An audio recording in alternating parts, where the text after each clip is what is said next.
నరసింహులు గారు నమస్తే సార్. నమస్కారం అండి. సార్ వాలంటీర్లని పెన్షన్లు పంచడానికి వీల్లేదు. ఎలక్షన్ కోడ్ ఉండడం వల్ల అని చెప్పి ఎలక్షన్ కమిషన్ తాజాగా ఇచ్చింది సార్ ఉత్తర్వులు.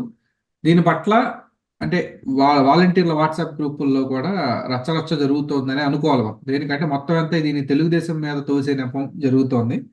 ఎలా చూస్తారు సార్? దీన్ని తెలుగుదేశం వాళ్ళు కావాలనే నిమ్మగడ్డ రమేష్ చేత వేయించారు, కంప్లైంట్ ఇప్పించారని చెప్పి ప్రచారం చేస్తున్నారు. దీనిలో నిజానిజాలు ఎంతండి? ఇప్పుడు అందరికీ నమస్కారం అండి. మరి వైసీపీ వాళ్ళు అలా ప్రచారం చేయకుండా టీడీపీ వాళ్ళు చాలా మంచి వాళ్ళు, వాలంటీర్లు ఇది మాదే తప్పు అని ఎందుకంటారండి? వాళ్ళు డెఫినెట్ గా వాడతారు దీన్ని. అయితే వాళ్ళు వాళ్ళ పాత్ర ఏంటి, ఇందులో నిజానిజాలు ఏంటి అనేది తెలుసుకునే లోపల వాళ్ళకు ఉన్న అవకాశం మీడియా, సోషల్ మీడియా, యూట్యూబ్లు, వాళ్ళ తాలూకు వాళ్ళు సపోర్ట్ చేసే ప్రధాన మీడియా ఓదరు కూడా వేస్తారు. దాని కౌంటర్ చూసుకోవాలి వీళ్ళు, ఎవరో ఈ విపక్షాలన్నీ కూడా. అయితే ఇక్కడ ప్రజలకి ఒక రకమైన స్పష్టమైన అవగాహన ఉంది. ఎలాగంటే ఈ వాలంటీర్లు అనేటువంటి వాళ్ళు వైసీపీ సైన్యం, జగన్మోహన్ రెడ్డి నియమించుకున్న వాళ్ళ రక్షక భటులు అనేటువంటిది అర్థమైంది. అంటే రక్షక భటులు అంటే ప్రాణాలు రక్షించడం కాదు, ఆ పార్టీని రక్షించే రక్షక భటులకి. ఇది అందరికీ తెలిసిన విషయం. కాబట్టి డెఫినెట్ గా ఈ వాలంటీర్లు అనేటువంటి వాళ్ళు ఎన్నికలకు దూరంగా పెట్టాలనేటువంటిది ఎలక్షన్ కమిషన్ నిర్ణయం వాళ్ళు తీసుకున్నది కాదు, సంవత్సరం క్రితమే వచ్చింది అది. కాబట్టి అప్పుడు వాళ్ళు రకరకాల మల్లగొల్లాలు పడుతున్నారు. ఇదేట్రా బాబు, మనం వీళ్ళని ఎలక్షన్కి చేయబట్టుకెళ్ళి తీసుకెళ్ళి ఓటు వేయించడానికి ఆ పోలింగ్ బూత్ లో కూర్చోబెట్టి అవాతాతల్ని, ఈ పథకాల లబ్ధిదారుల్ని హాయ్ బాగున్నావా బంగారం, తిన్నావా బంగారం అని చెప్పేసి అని ఒకసారి వాళ్ళు చేసిన మేళ్లు గుర్తు చేసి, అంటే ప్రయత్నం. నీకు ఓటర్ డిసైడ్ అయిన తర్వాత 80% ఎవరికి వేయాలో నిర్ణయించుకుని వస్తారు. ఓ 20% అప్పటికప్పుడు కూడా మారచ్చు. అది ఒక చారిత్రక సర్వే, చారిత్రక సత్యం. ఎందుకంటే కొంతమంది అప్పటికప్పుడు నిర్ణయించుకుంటారు, మనసు మారొచ్చు. దానికోసం ప్రయత్నం చేస్తారు. అంటే ప్రతి ఒక్క ఓటు విలువే కాబట్టి. అయితే వీళ్ళకి ఆదిలోనే అంశపాద అన్నట్టుగా వీళ్ళకి ఈ మధ్యకాలంలో కాలం కలిసి రావట్లేదు, అన్ని ఎదురు తగులుతున్నాయి. అలాగే వాలంటీర్ల విషయంలో వాళ్ళు పెట్టుకున్న నమ్మకం ఉమ్మైపోయేలా కనిపిస్తుంది. ఈ పీపుల్స్ పర్ ఏదో పెట్టారు కదా నిమ్మగడ్డ ప్రసాద్ గారు, వాళ్ళు కూడా దీని మీద గట్టిగా, వీళ్ళ అరాచకాల మీద వాళ్ళు గట్టిగా ఇష్టప్రయత్నం, మామూలు పోరాటం కాదు. వాళ్ళు సుడిగుండంలో దిగి బయట పడతానికి అన్నట్టుగా పోరాటం ఎలాగైతే చేస్తారో అలా చేస్తున్నారు. ఎందుకంటే పైన ఎలక్షన్ కమిషన్ కూడా అప్పభావ నాటకం, పైన ఉన్న వాళ్ళు అటు ఇటు ఇద్దరే మా వాళ్ళే, ఈ ఎవడొస్తే మాకేటి, ఈ తొట్టిగాంగ్ అందరూ మాట్లాడి చూసి దాని అందరితో పోరాడాలా. ఇక్కడ వాలంటీర్లు అందరినీ రాజీనామా చేసేయండి, మీ జీతాలు 3 రెట్లు ఇచ్చేస్తాం, మీరు యథావిధిగా వీళ్ళందరూ అలవాటైన వాళ్ళు కాదు, ప్రతి 50 ఏళ్ళకి వీళ్ళు అలవాటై కాబట్టి ఇంట్లో కూర్చుని ఆ మాట ఈ మాట మాట్లాడి శనగపప్పు ఉండలు అవి పట్టుకెళ్ళి మెత్తగా పళ్ళు అవి ఉండవు కదా మాకు, మళ్ళీ ముసలి అయిపోయిన వాళ్ళు ఉంటారు కదా, వాళ్ళందరికీ పొడుం కింద కొట్టి శుభ్రంగా ఇచ్చి మంచినీళ్ళు ఇచ్చి రకరకాల సర్వీస్ చేసిండి మీరు, వాళ్ళు మళ్ళీ ఓట్లు వేస్తారు అని చెప్పేసి వాళ్ళు స్కీమ్ వేసుకున్నారు. వాళ్ళు ఎంతమంది రాజీనామా చేశారండి? 5 లక్షల మంది మా వాలంటీర్లు ఉన్నారని చెప్పారు కదా వాళ్ళు, చెప్పారు కదా. అందులో ఎంతమంది రాజీనామా చేశారు? 100లో చేశారు రాజీనామా. అంటే వాళ్ళలో కూడా తీవ్ర అసంతృప్తి ఉంది. కాబట్టి టీడీపీ వాళ్ళు వీళ్ళు కూడా ఊరికే వాలంటీర్ల మీద విమర్శించాల్సిన అవసరం, వాళ్ళు ఆఫ్టర్ ఆల్ వాళ్ళు కూడా పబ్లిక్ కదా, వాళ్ళ కుటుంబాలు వాళ్ళు కూడా టీడీపీ సానుభూతి పరులు ఉంటారు, జనసేన పవన్ కళ్యాణ్ గారి ఫ్యాన్స్ ఉంటారు, అలాగే జగన్మోహన్ రెడ్డి గారు కొంచెం ఎక్కువ ఉండొచ్చు. ఎందుకంటే వాళ్ళ పార్టీ నుంచి ఏరుకోరి విజయసాయి రెడ్డి, అకార్డింగ్ టు విజయసాయి రెడ్డి 90% అందరూ మనవాళ్ళే అన్నాడు కాబట్టి అతనే ఒప్పుకున్నాడు 10% మనవాళ్ళు కాదని. అది కొంచెం ఎక్కువ ఉంటుంది. ఈ 5 సంవత్సరాల నుంచి వాళ్ళ వ్యవహారాలు చూసిన తర్వాత కొంతమంది సహజంగానే మానవత్వం ఉన్నవాళ్ళు, మనసు ఉన్నవాళ్ళు, రాష్ట్రం పట్ల ప్రేమ ఉన్నవాళ్ళు డెఫినెట్ గా ఉంటారు కదా. ఈ అరాచకాలు, దుర్మార్గాలు, రకరకాల కారణాలు, కులం పరంగా అనేక రకాలుగా వీళ్ళకి దూరమైన వాళ్ళు ఉంటారు. అయితే వీళ్ళు యథావిధిగా ఆ పరిస్థితులను అనుకూలంగా మలుచుకున్న ప్రచారం చేసిన వాళ్ళు దిట్టలో వీళ్ళు, కాబట్టి అది చేస్తున్నారు. అయితే అందరికీ అర్థమైన విషయం ఏంటంటే వీళ్ళ దగ్గర డబ్బులు లేవు, చేతులు ఎత్తే డోల్ డ్రమ్ సీడు, 3వ తారీఖు ఇవ్వాల్సింది ఇవ్వలేకపోతున్నాడు కాబట్టి ఈ రకంగా తోసేస్తున్నాడు అనేటువంటిది వన్ సైడ్ ఎంతుకుంటది. వాలంటీర్లు వాళ్ళు అలా చెప్తుంటే వీళ్ళు చెప్తారు. వీళ్ళు ఊళ్ళో వాలంటీర్లు ఒకళ్ళే కాదు కదా ఉండేది, ఊళ్ళో అందరూ ప్రజలు సమూహం కదా. తెలుగుదేశానికి కార్యకర్తలు ఉంటారు, బీజేపీకి ఉంటారు, జనసేనకు ఉంటారు, కాంగ్రెస్కి ఉంటారు, వామపక్షాలకు ఉంటారు, అందరికీ కార్యకర్తలు ఉంటారు. వాళ్ళు చెప్పేది వాళ్ళు చెప్తారు. వీళ్ళు ఒక పార్ట్ అంతే. ఊరికో 50 మంది లేకపోతే 10 మంది 12 పెద్ద పంచాయతీ అయితే 40 మంది మంది ఉంటారు, లేదంటే ఓ 10 మంది ఉంటారు. కాబట్టి దీని గురించి పెద్ద వర్రీ అవ్వాల్సిన అవసరం లేదండి. వీళ్ళ ప్రచారం వీళ్ళు చేసుకోవాలి. ఇదంతా ఒట్టిదే. నీ దగ్గర ముందు డబ్బులు చూపించరా, ప్యాకెట్ ఆడుతున్నప్పుడు కానీ లేకపోతే ఏదైనా చేసినప్పుడు కానీ ముందు షోయింగ్ అంటారు, డబ్బులు చూపించమంటారు.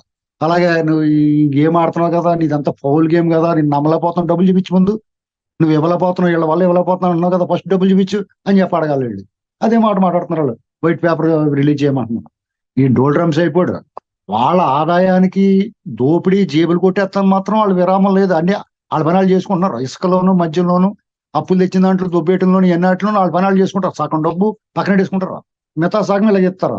ఇలా ఇచ్చేదానికి ఆగింది. అప్పులు రాకపోతే ఆయన ఇండియన్ పెట్టారు, ఏదైనా రిలీజ్ అవుతే ఇస్తాడు. కాబట్టి ఇదంతా కూడా జగన్మోహన్ రెడ్డి గారు తన వైఫల్యాన్ని, ఏమండి ఆయన పని అయిపోయిందనేటువంటి స్పష్టంగా ఆయన నిన్నగాక మొన్న చేసిన పర్యటనలో తెలుస్తుంది. ఇంకా ఎవడన్నా పిచ్చి ఆశలు ఉంటే, దింపుడు కళ్ళు ఆశ ఉంటే వాళ్ళు తప్పనిసరి పరిస్థితుల్లో చేసుకోవచ్చు, చేస్తారు. గ్యారంటీగా వాళ్ళ పనులు చేసుకుంటారు. ఎందుకంటే జగన్మోహన్ రెడ్డి మళ్ళీ వస్తాడు అని చెప్పేసి ఆయన వ్యాన్ ముందు మోకాళ్ళ మీద కూర్చొని దండాలు పెడతాం. ఆ సినిమాల్లో లాగా స్క్రిప్ట్ డైరెక్టర్ అవడ కానీ ఇంకా పాత పద్ధతులు పైగా జగన్మోహన్ రెడ్డి గారు తెగ దండాలు పెట్టేస్తున్నాడు. అవతల ఎవరు లేరు. మోడీ గారిని ఆదర్శంగా తీసుకుని వస్తున్నాడు. కెమెరా వంక చూసే దండాలు పెడతారు వాళ్ళు. జనాలు వంక చూడరు, జనాలు కనపడరు. అక్కడ ఎవరు ఉండరు, వెనకాల చూస్తే జనాలు ఉండరు. ఈ శాస్త్రాన్ని చేస్తున్నాడు ఆయన. పైగా మాట కూడా తడబడిపోతుంది, అప్స్వరాలు చేస్తుంది. ఇవన్నీ చూస్తాం. అనుమానం ఏమవుతుందంటే ఇతను పక్కన పెట్టేసి వాళ్ళు ఏమైనా చేస్తున్నారేమో బాబు. సినిమాల్లో రాజకుమారుడికి ఇంట్లో పెట్టేసి పరిపాలన చేస్తూ ఉంటాడు, సైన్యాధ్యక్షుడు కట్టండి. పాస్ సినిమాలో విఠలాచారి గారి సినిమాలో అలాగే ఇలాంటి ఏదైనా జరుగుతుందేమో అనుమానం అవుతుంది. అలాగంటే ఇతను చాలా మంచోడని చెప్తున్నామని చెప్పి మనల్ని తిడతారు టీడీపీ కూడా. కాబట్టి ఇక్కడ వాలంటీర్ విషయం, సాధారణ పౌరుడు ఎలాగైతే స్పందిస్తున్నాడో, ప్రభుత్వ బాధితులు ఎలాగైతే స్పందిస్తున్నారో వీళ్ళకి ఆ బాధ ఉంటుంది. ఇప్పుడు ఒక వేడి సెగ తగిలింది అనుకోండి, మీకు నాకు ఒకలాగే తగులుతుంది. కొంచెం చర్మం తోలు మందం ఉన్నవాడికి ఆలస్యంగా ఉంటుంది వేడి, కొంచెం పలచడం చర్మం ఉన్నవాడికి వెంటనే తగులుతుంది. ఈ తోలు మందం ఉన్నవాళ్ళకి కూడా తగులుతుంది. అంటే ఎవడో వీళ్ళ బాధని చెప్పించుకోలేరండి. వాళ్ళ చూడండి ఎక్కడికి వెళ్ళినా నిలదీస్తున్నారు ప్రజలు. నేను ఓ మాట చెప్పాను, వీళ్ళు రేపొద్దున్న బీఫారాలు తీసుకుని నామినేషన్ వేయరని చెప్పాను. ఆ మాట మీద నిలబడి ఉన్నాను. ఖచ్చితంగా సగం మంది పైన నామినేషన్ వేయరు. ఆల్రెడీ ఎంపీలు ముఖం చాటేశారు. రకరకాల కారణప్పుడు టీడీపీ టిక్కెట్లు ఇవ్వటం, ఈ గోల్లో 10 రోజుల నుంచి కొంచెం చిన్న చిన్న అలకలో ఇలాంటి చిన్న చిన్నవి ఉండటం, వాళ్ళు సర్దుకుంటున్నారు. ఈ ఏడావుల్లో ఆ విషయం మర్చిపోయి చాలా మంది టిక్కెట్ కేటాయించినోడు కూడా టీడీపీలో జాయిన్ అయిపోయి వచ్చేసి. ఇలాంటి పరిస్థితులన్నీ చూసిన తర్వాత జగన్మోహన్ రెడ్డి గారు ఇక తను ఆయన యాక్చువల్గా ఆయన ఆఖరి పోరాటం. ఈ ఆఖరి పోరాటంలో ఏం చేయాలని చేస్తాడు. దానికి సిద్ధపడి ఉండాలి. ఏంటి ఇప్పుడు దుష్ప్రచారం, అసత్య ప్రచారం, ఎదరోడి మీద గుట్టగాల్చి మీద వేయటం, నిందలు, ఇవన్నీ చేస్తాడు. దాని తర్వాత స్టేజ్ ఏంటంటే పోలీస్ వ్యవస్థను వాడతాడు. పోలీస్ వ్యవస్థను ఇప్పుడు వాలంటీర్లు ఎలా అయితే చెక్ పెట్టారో పోలీసులు వీళ్ళందరూ మార్చేస్తారు. గ్యాంగ్ అందరినీ. ఎవరో సీతారామాంజనేయులు, డీజీపీ, రవిశంకర్ రెడ్డి, ఇలాంటి వాళ్ళు అందరూ మన మోడీ గారి సభలో పాల్గొన్న వాళ్ళు, జగన్మోహన్ రెడ్డి గారు చుట్టూరు ఆ రెడ్డి తోక ఉన్న వాళ్ళు అందరినీ లేపేస్తారు, చేసేసి ఎక్కడో మూల పడేస్తారు. ఇది అయిన తర్వాత ఇంకా కొంచెం క్షవరం అయిపోతే అప్పుడు వివరం వస్తుంది చాలా మందికి. ఇంకా మిగతా ఆఫీసర్లు కరెక్ట్ గా పనిచేస్తారు.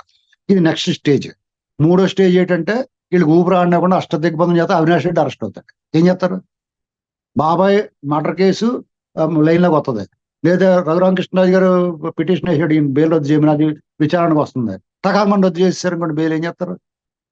వాళ్ళకి ఏం చెప్తారంటే బీజేపీ వాళ్ళ పై నుంచి మీకు సింపతి వస్తుందని చేసామంటారు. సింపతి బలి జరిగిందిరా బాబు అని వెంటనే ఎలక్షన్ తర్వాత జరుపుకోవాల్సిన సంబరాలన్నీ ఎలక్షన్ ముందే జరిపేసుకుంటారు జనం. ఇది జరగబోయేదండి. కాబట్టి నేను చెప్పేది ఏంటంటే ఆంధ్రప్రదేశ్ ప్రజల్లో ఎవరు భయపడవద్దు, నిరాశపడవద్దు. అలాగే టీడీపీ శ్రేణులు పిరికి మందు పోయొద్దు ఎవరికైనా. మీరు భయపడొద్దు. ఇప్పుడు పోరాడాలి కదండి. ఆఖరి పోరాటం మీకును. ఇది ఆంధ్రప్రదేశ్ ప్రజలకి కూడా ఆఖరి పోరాటం. ఇలాంటి పరిస్థితుల్లో ఆడు వచ్చేస్తాడేమో బాబు, ఆడు ఇలా చేస్తాడు. బీజేపీ కాదు, వాళ్ళు తలదన్నులు వచ్చినా కానీ ఆంధ్రప్రదేశ్ లో జగన్మోహన్ రెడ్డి గారు ఓటమని ఆపలేరు. ఇది గమనించుకోండి. ఏ సర్వేలని కూడా నమ్మాల్సిన అవసరం లేదు. ఎందుకంటే ముంజేతి కక్కడానికి అర్థం అవసరం లేదు. మీరంతటి మీరు వెళ్ళండి, 10 రకాల మనుషులను కలవండి, చిరు వ్యాపారాలను కలవండి, ఒక మధ్యతరగతిని కలవండి, ఎగువ మధ్యతరగతిని కలవండి, వ్యాపార వర్గాలను కలవండి, సమాజంలో 10 మందికి ఉపాధి కల్పించే నిర్మాణ రంగంలో ఉన్న కలవండి, కాంట్రాక్టర్లను కలవండి. అలాగే పథకాల లబ్ధిదారుని కలపండి. ఒకసారి వాళ్ళని స్పందన అడగండి. ఇందులో పథకాల లబ్ధిదారులు 20%, 30% డెఫినెట్గా బాగుందండి, భలే ఉందండి అంటారు. మరి ఏమమ్మా వాళ్ళు కొంచెం ఎక్కువ ఇస్తున్నారు కదా, పర్లేదు వాళ్ళు కూడా ఇస్తారంటే, మరి ఎక్కువ ఇస్తే మరి వాళ్ళు అయిపోయినాయి కదండి అంటారు అందులో సగం మంది. కాబట్టి సంక్షేమం పథకాలు ఇచ్చాం, డబ్బులు ఇచ్చాం కాబట్టి అంటే ఎప్పటికప్పుడు తిన్నది పరాగడుపండి. నిన్న ఏం కూర వేసుకున్నారు మీకు ఏం తెలుసు? పోరు మీకు బాగా గుర్తుండి నిన్న ఏం కూర తిన్నారు తెలుసు, మొన్న ఏం తిన్నారు చెప్పండి. అది కూడా గుర్తుందనుకోండి, అటు మొన్న ఏం తిన్నారు చెప్పండి. వెంటనే తింటారు, పొద్దున్న వెళ్ళిపోతాం. పెడితే తింటారు, కొడితే పడరు. రేపు పొద్దున ఏమవుతుందో చూస్తారు. నిన్న నిన్న మనకు లేదు, టైం టుక్ అవే. రేపు మనది కాదు, మనకు తెలియదు. ఇవాళ ఏంటి, ఇవాళ ఎలక్షన్, ఇవాళ ఎవడు ఏంటి పరిస్థితి, మనం నిర్ణయం తీసుకోవాలా అనేటువంటి అప్పుడు ఖచ్చితంగా ఇవాళ నిర్ణయం తీసుకుంటారు. ఎందుకంటే రేపు మనది కాకపోయినా, రేపు మనకు తెలియకపోయినా రేపుడి మీద ఆశ ఉంటది.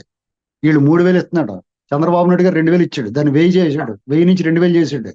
ఇతను 2,000 నుంచి 3,000 చేయడానికి 5 సంవత్సరాలు ముక్కి మూలిగి దేక్కుంటే వెళ్ళాడు తాంబేల్లాగా. ఇప్పుడు ఈయన 4,000 చేస్తాడు, 1వ తారీఖు మీ ఇంటికి పంపిస్తా అంటున్నాడు. జగన్మోహన్ రెడ్డి గారు ఇవాళ తీసుకో, ఈ నెల ఫస్ట్ 1వ తారీఖు వాళ్ళు ఎప్పుడు ఇస్తే తీసుకోవాలి, వాళ్ళ కోసం అలా కూర్చొని చకోర పక్షుల్లాగానే. వాళ్ళు వచ్చినప్పుడు లేరనుకోండి, అంతే సంగతి. అది వాళ్ళు ఎవడో ఒకటి మింగేస్తాడు. వాళ్ళు ఇళ్ళ మొదలు ఇల్లు వేసేసుకుంటారు. కొంతమంది దగ్గర వాళ్ళు ఐరిష్లు రకరకాల ఉంటాయి కదా, వాళ్ళు మాల్ ప్రాక్టీస్, ఆ ప్రాక్టీస్ బాగా ప్రాక్టీస్ అవుతాయి కాబట్టి అలా కూడా దుబ్బేస్తారు. చంద్రబాబు గారు అలా కాదు, 3 నెలలు నువ్వు తీసుకోపోయినా ఒకేసారి ఇస్తాను. 1వ తారీఖు వాళ్ళు ఎలా పంపిస్తున్నాను, నేను అలా పంపిస్తాను. నేను ఎందుకు నమ్మకూడదు? ఆయన ఇచ్చాడు కదా, 200 1000 చేసాడు, 1000 2,000 చేసిన వాడిని 3,000 4,000 చేస్తాడండి, ఎందుకు నమ్మరు? అలాగే ఆడపిల్లల విషయంలో కూడా వీళ్ళు ఎంత దుష్ప్రచారం చేసినా కానీ జగన్మోహన్ రెడ్డి గారు రూపాయికి 10 రూపాయలు దుబ్బేస్తాడు అనేటువంటిది అందరికీ అర్థమైంది. చంద్రబాబు నాయుడు గారు భయం, ప్రజలు ఏమనుకుంటారో అండి. ప్రజలకు వెరిసి పరిపాలన చేసేవాడికి, ప్రజలు చులకనగా చూసేవాడికి డిఫరెన్స్ వాళ్ళకి అర్థమవుతుంది. ఎవరి పనివాడు, ఎవరి పనికి మాలిన వాడు అనేటువంటిది దిగువ ఎగువ మధ్యతరగతి చిరు వ్యాపారులు అర్థం చేసుకున్నారు.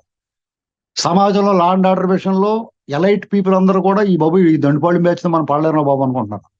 వ్యవసాయదారులు, స్థలాలు పొలాలు ఉన్న వాళ్ళు అందరూ మన భూముల ధరలు తగ్గిపోయి ఇటు తప్పకే ఆయన ఉంటే మళ్ళీ పెరుగుద్దేమని ఆశ ఉందా? మీ ప్రాపర్టీస్ 1,00,000 రూపాయలు 10,000 అయిపోయింది. ఇటు స్టాక్ మార్కెట్ లో పడిపోయినట్టు. ఇది వరకు స్టాక్ మార్కెట్ లో నీకు ఎగుడు దిగుళ్ళు ఉండి, ఇప్పుడు భూములు గీములు నీ బతికే అలాగైపోయింది. కాబట్టి జగన్మోహన్ రెడ్డి గారు టోటలీ డిజాస్టర్. అతని ముఖంలో తెలిసిపోతుంది. అతని దగ్గర ఎన్ని ఐపాక్ టీం ఎన్ని వేషాలు వేసినా, ఎంత ఎంత స్క్రిప్టెడ్, జగన్ అన్నా నువ్వు భలే చేసావు, జగన్ అన్నా నువ్వు బాగా ఇచ్చావు, ఇవన్నీ చెప్పించినా కానీ పని జరగదండి.